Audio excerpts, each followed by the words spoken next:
Komið sæl, enn eina ferðina. Við erum með þátt númer 9 í þessum kjördæma þáttum okkar og við erum í kvöld eins og í fyrri þáttum með 3 viðmælendur. Einn hverju landsbyggðarkjördæmana. Fyrstur Haraldur Ingi Haraldsson sem leiðir lista sósíalista hér í norðaustu kjördæmi. Vertu velkominn. Takk fyrir það. Haraldur, þú ert fæddur og uppalinn á Akureyri, massífur akureyringur og hefur verið verkefnastjóri Listasafnsins á Akureyri og ert listamaður. Já. Hef lengi unnið að listsköpun en kannski ekkert verið mikið í pólitík þannig lagað, þó hafi kannski verið pólitískur. En nú ákveður að hella þér í landsmálin að fullu þunga. Af hverju gerður það núna? Sko þetta ásér einlega kannski dýpri rætur heldur en að þeir sem þekkja mig lítið grunar. Ég elst upp á róttæku Framsóknarheimili og þar var mikið talað pólitík og mér fannst það strax afskaplega spennandi. Hlustaði mikið á fullorðið fólk og menntaskólinn sem ég fór í á Akureyri, hann var alveg logandi af svona tilraunum þar sem fólk var að lesa sér til alls konar stjórnmálastefnur og mikið félagslíf. Ég tók þátt í því af miklum krafti. Og þannig sagan sko. Ég svo svona utan á hreyfingum, félaga mínir eru pólitískir og ég að hjálpa þeim og þó svo að ég kynni nú ekki að meta kannski svona alþingisflokka mikið lengi fram eftir að þá var ég mikið viðloðandi kosningabaráttu, þótti hún afskaplega skemmtileg. Þannig að þetta nú ekki alveg svona eins mikið skyndi ákvörðun og kann að virðast en þannig að ég En elst upp á massífu Framsóknarheimili en gerist svo sósíalisti? Já, sko, ég hlustaði á Framsóknarmenn tala samvinnuhreyfinguna og tala félagshyggju og faðir minn sagði oft, sko, já, vissulega, ég félagshyggjumaður og ég samvinnumaður, ég fyrst og fremst ungmennafélagsmaður, sagði hann. Og ég átti svo eftir að skoða þetta seinna þegar fullorðnaðist hversu mikil framfarahreyfing, ungmennahreyfingin var í sveitum. Og áttaði mig á þessu, sko. En þetta var bullandi, róttækt framfarafólk. Akkurat. Sumir segja að kosningabarátta ykkar í sósíalista sé svona svolítið slagorðakennd, notið svona gömlu slagorðin svolítið, auðvald kapitalismi og svo framvegis. Þið hafið sagt að 4. þorskastríðið sé hafið og beinið þá sérstaklega spjótum ykkar að Samherja.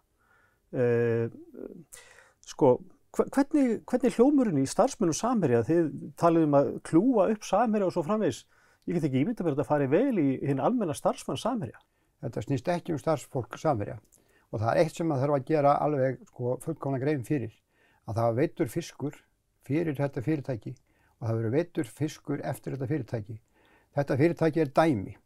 Dæmi þarna þegar stór fyrirtæki verða allt of rík, allt of voldug og hafa allt of mikil áhrif í samfélaginu. Þetta þekkt mál. 1890 eru fyrstu antitrust lögin í Bandaríkjunum sett, svo kallaður Sherman Act og þar eru robberbarónar leystir upp sem höfðu komið sér fyrir í járnbrautarkerfinu og það var í raunverulega sko, þetta alltaf sama systemið. Þetta eru auðmenn sem að auðgast alveg gríðarlega af ríkisforréttindum.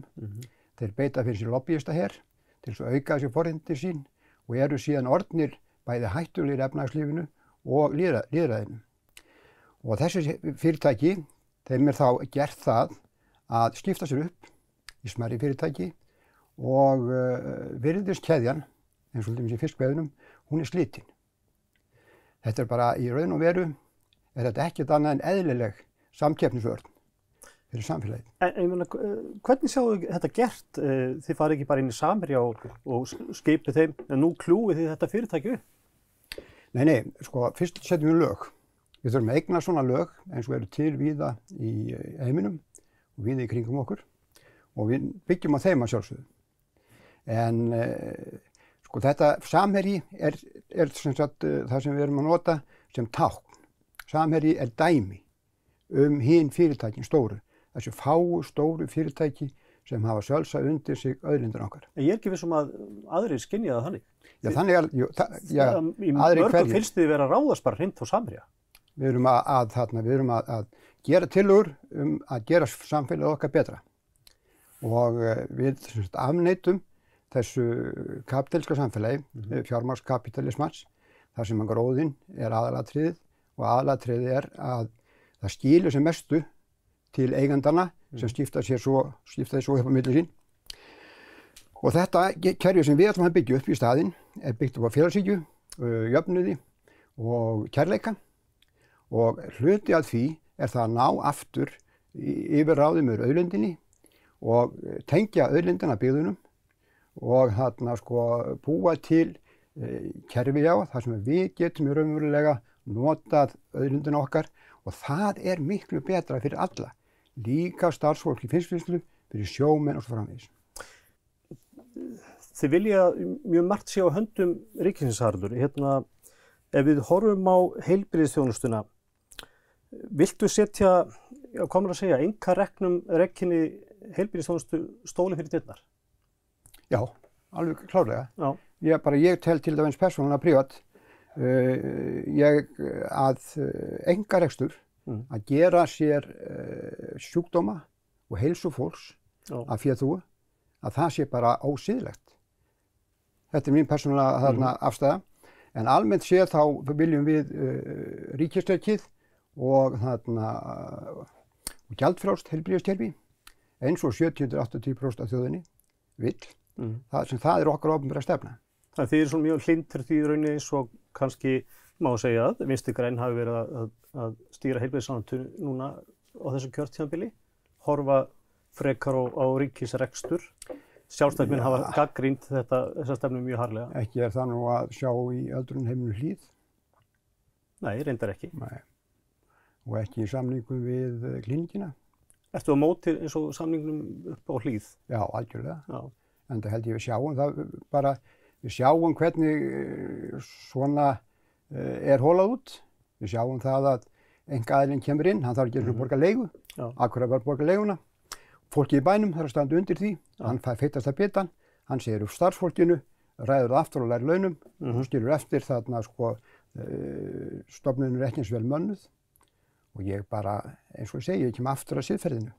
Gamla fólkið okkar er ekki business. Nei. Ég svo grein, Haraldur, sem þú skrifaður það sem þú hafnar veggjöldum ný jarðgöng í Norðausturkjördæmi, þá áttu væntanlega að vísa til Fjarðarheiðarganga, væntanlegra.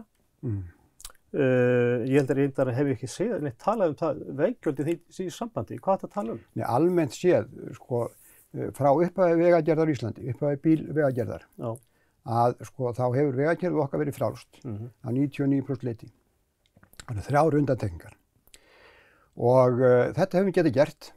Við höfum getað fjármagnað þetta af okkar eigin mætti í gegnum ríkissjóð og leyft frjálsa för öllum í landinu. Núna á að gera alveg stórkostlegar breytingar á þessu fyrirkomulagi. Í áttinni í frjálshyggju sem er fyrirkomulag sem er á undanhaldi alls staðar í heiminum nema hér. Og það sem við erum einfaldlega að gera, við erum að hafna þessu. Þetta er leið sem kemur verst niður um fátæku, þetta er auka skattur og auk þess er það svo kjánulegt að ríkissjóður getur, það er ekki deilt um það, ríkissjóður getur gefið út eins mikið af krónum eins og hægt er og ætla að fara að fá lánaðar krónur hjá einhverjum öðrum á hærri vöxtum heldur en að ríkissjóður getur lánað sjálfum sér. Það er bara einfaldlega alveg óbóðslega mikil, það er bara fáránlegur rekstur, sko. Þeir rökstuðu þetta með því að með þessu móti sé hægt að flýta vegframkvæmdum í landinu, ekki satt? Það er bara bull. Því að ríkisvaldið getur gefið út eins mikið af krónum og því sýnist. Það sáum við eftir 2008, það sáum við í COVID. Þannig að þetta er algjör bábilja. Því að það þarf eins að útvega peningana. Og ríkið getur gefið þetta út, ódýrara, það er svona tómt della að vera fótt að lána í einhverjum. Hver er þín skoðun á fiskeldi eins og fyrir austan, þessari miklu uppbyggingu sem er að eiga sér stað til dæmis á Djúpavogi sem dæmi? Já. Ég ætla að hvetja þá sem eru að hugsa þessi mál að skoða heimskortið. Skoða strendur Kyrrahafs, skoða strendurna við Atlantshaf, fara alla leiðina upp í og inn í Eystrasalт og þar. Það er ákveðin hlutur sem þeir eru ekki búin að sjá þangað til þeir komið til Noregs. Að sjá djúpa skjólsæla firði, þeir sjá það ekki fyrir þá. Við eigum nokkra svona firði. Einn hérna á Norðurlandi, nokkra á Austfjörðum, nokkra á Vestfjörðum.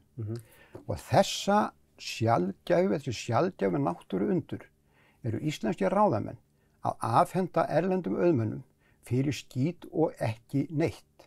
Það er fyrsta atriði sem að ég vil setja þarna sko stórt spurningamerki við. Og ég var eiginlega að segja, hvað er að gerast? Hvernig stendur á þessu að svona illa er farið með þá möguleika þjóðarinnar til þess að afla tekna? Því að sko nær umhverfi þessara starfsemi fær miklu minna heldur en þetta fá. Þetta er stór punktur. Síðan er þetta spurning um það, þetta er mengandi rekstur. Já, en þetta er líka atvinnuskapandi rekstur. Já, þetta er atvinnuskapandi rekstur, en fyrst og fremst er þetta gróðavegur fyrir þessa útlendinga sem eru komin hér til að stunda þennan atvinnurekstur. Það sjáum við greinilega. Og störfin hafa tilhneigingu til að fækka. Ég var fyrir 2 árum í Arnarfirði og þar sá ég að þar var fyrirtæki með verksmiðjuskip til þess að slátra og bara keyrði beint út. Þurfti ekki eins og fara í land til að borga hafnargjöld eða neitt. Og við vitum það að þeim er bannað að nota kopar í næturnar, setja kopar undir eins niður. Og þetta er bara hlutur sem við getum ekki sætt okkur við. Við verðum að hafa stjórn á þessu og þarna sko, við verðum að taka eins mikið af þessu eins og við getum fyrir nærumhverfið, fyrir einmitt byggðirnar. Það er mín skoðun. Laxeldi sko svo aftur sem matvæla framleiðsla, það er mjög vafasamur hlutur.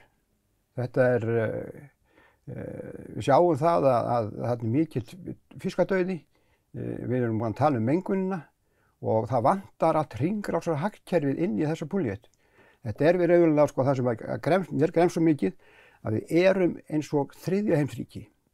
Norðmenn sjálfur eru með ofsalega reglur, þeir eru með svakalega að passa sig ofsalega á hlutunum, en hérna er það meira eins og hei, förum upp á Ísland, það getum fengið að vera í fríð og getum gert þetta sem okkur sýnist. Það fyrir töðunar mér. Þetta náttúrulega líður allt og fljótt, Haraldur. Þetta spjall, við erum eiginlega fallin á tíma. En svona í lokin, hvað tilfinningu hefur fyrir því eftir að hafa farið kjördæmið? Verður þú þingmaður þessa kjördæmis eftir 25. september næstkomandi? Sko, við í Sósíalistaflokknum, og það er það sem ég kann svo vel við, við erum vinstri flokkur, sósíalískur flokkur með sjálfstraust.